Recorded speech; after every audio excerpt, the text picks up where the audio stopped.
వే gold trusted gold buyers మీరు తాకట్టు పెట్టిన బంగారాన్ని విడిపించి ఈ రోజు ఉన్న మార్కెట్ ధరకు కొనబడను. మరో వివాదంలో చిక్కుకున్నారు తమిళనాడు ముఖ్యమంత్రి విజయ్. ప్రధానంగా జననాయకన్ నిర్మాతకు కీలకమైనటువంటి పదవిని కట్టబెట్టారు విజయ్. ప్రభుత్వ ప్రత్యేక ప్రతినిధిగా వెంకట నారాయణను నియమించారు. ప్రధానంగా నిర్మాత నియామకం పైన డిఎంకే తీవ్ర విమర్శలు గుప్పిస్తుంది. ప్రభుత్వ ప్రతిష్టతకు భంగం కలిగించేటువంటి చర్య అంటూ కూడా ఆరోపణలు గుప్పిస్తున్నారు. కష్టాల్లో తమ వెంట నిలిచినటువంటి వారికి కీలక పదవులు ఇస్తున్నారు. మరోవైపు విజయ్ 6 నెలలుగా విడుదల కాకుండా జననాయకన్ మూవీ ఆగిపోయినటువంటి పైన ఎన్నికల తర్వాత మాత్రమే దీనికి సంబంధించి పూర్తి స్థాయిలో క్లియరెన్స్ రావడం ప్రేక్షకులకి ముందుకు వచ్చినటువంటి పైన ఇటీవలే తన వ్యక్తిగత జ్యోతిష్యుడు రాధన్ పండిత్ ను కూడా ప్రభుత్వ సలహాదారుగా నియమించారు ముఖ్యమంత్రి విజయ్.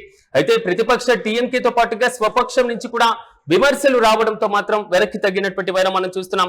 తాజాగా తమిళనాడు ముఖ్యమంత్రి విజయ్ కీలకమైనటువంటి నిర్ణయాల్లో వివాదాస్పదంగా మారుతున్నటువంటి మరో అంశం కూడా కనబడుతుంది. ప్రధానంగా తన సినిమాకి సంబంధించి జననాయకన్ నిర్మాతకు కీలకమైనటువంటి పదవిని అప్పగించారు. ప్రధానంగా వివాదానికి కారణమైనటువంటి జననాయకన్ నిర్మాత వెంకట నారాయణ్ ను ప్రభుత్వం తరపున కీలకమైనటువంటి పదవిలో నియమించడం జరిగింది. ఆయన ప్రత్యేక ప్రతినిధిగా కూడా ప్రభుత్వం తరపున నియమించడం జరిగింది.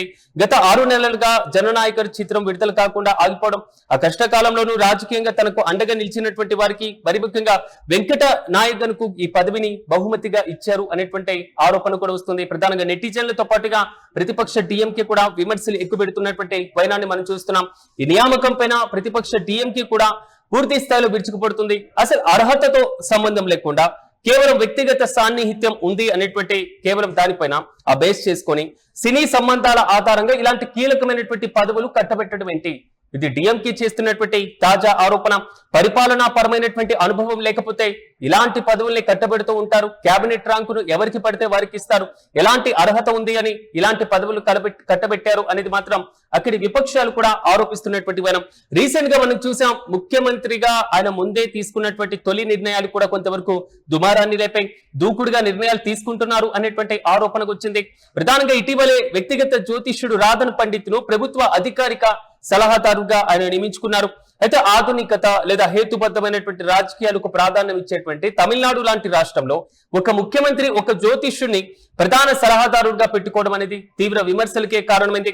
ప్రతిపక్ష డిఎంకేతో పాటుగా సామాజిక విశ్లేషకుల దగ్గర నుంచి కూడా తీవ్ర వ్యతిరేకత ఇచ్చినటువంటి వైన మనం చూస్తున్నాం. ముఖ్యమంత్రి విజయ్ ఎట్టకేలకు ఆ నిర్ణయం పైన వెనక్కి తగ్గారు. ఆయన ప్రభుత్వ సలహాదారుగా నియమించినటువంటి నిర్ణయాన్ని కూడా వెనక్కి తీసుకున్నటువంటి వైన మనం చూస్తున్నాం. అయితే ఈ వరుస పరిణామాలు మాత్రం తమిళనాడులో తీవ్ర చర్చనీయాంశంగా మారుతున్నాయి. రాజకీయ పరిణితి పైన అనేక ప్రశ్నలు కూడా తలెత్తుతున్నాయి. పరిపాలనా పరమైనటువంటి అనుభవం లేకుండా విజయ్ ఎలా పడితే అలా పదవులను కట్టబెడుతున్నారంటూ కూడా విపక్షాలు ఆరోపణలు చేస్తున్నటువంటి వైన మనం చూస్తున్నాం. కానీ విజయ్ మాత్రం కష్టాల్లో తనకు తోడుగా ఉండేటువంటి వారికి కృతజ్ఞతలు తెలపడం కోసం మాత్రమే ఇలా మంచిమైనటువంటి పదవులు ఇస్తున్నారు అనేటువంటి ఆరోపణ కూడా ఉంది. కానీ ప్రభుత్వ పదవులను దానికి వేదికగా మలుచుకోవడం, దానికి వేదికగా మార్చుకోవడం ప్రజాస్వామ్యానికి విమర్శలకు కారణమవుతుందంటూ కూడా ప్రధానంగా ప్రతిపక్షాలు డిమాండ్ చేస్తున్నటువంటి విమర్శిస్తున్నటువంటి వైనం కూడా మనం చూస్తున్నాం. ఇటుకేలకు ముఖ్యమంత్రిగా బాధ్యతలు చేపట్టిన తర్వాత విజయ్ తీసుకున్నటువంటి అనేక నిర్ణయాలు కొంతవరకు స్వపక్షంలో ఉన్నటువంటి వీసీకేతో పాటుగా పలు సొంత పార్టీలు కూడా విమర్శించినటువంటి వైనం. సో జ్యోతిష్యుడు సంబంధించినటువంటి నియామకం విషయంలో జరిగినటువంటి తీరే ఇక్కడ కూడా కీలకంగా మారుతుంది. తాజాగా ఆయన జననాయకన్ సినిమాకి సంబంధించినటువంటి నిర్మాతకు ప్రభుత్వ ప్రత్యేక సలహాదారుగా నియమించినటువంటి వైనవాన్ని మనం చూస్తున్నాం. కానీ ఇక్కడ ఒక విషయాన్ని గమనించాలి.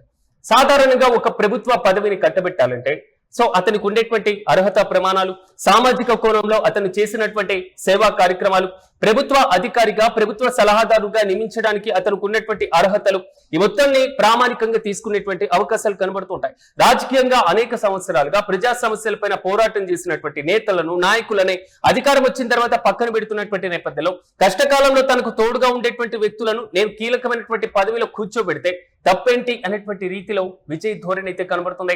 కానీ దానికి పాజిటివ్ గా దాని వైపు కూడా కామెంట్ చేస్తున్నటువంటి వారు కూడా ఉన్నారు.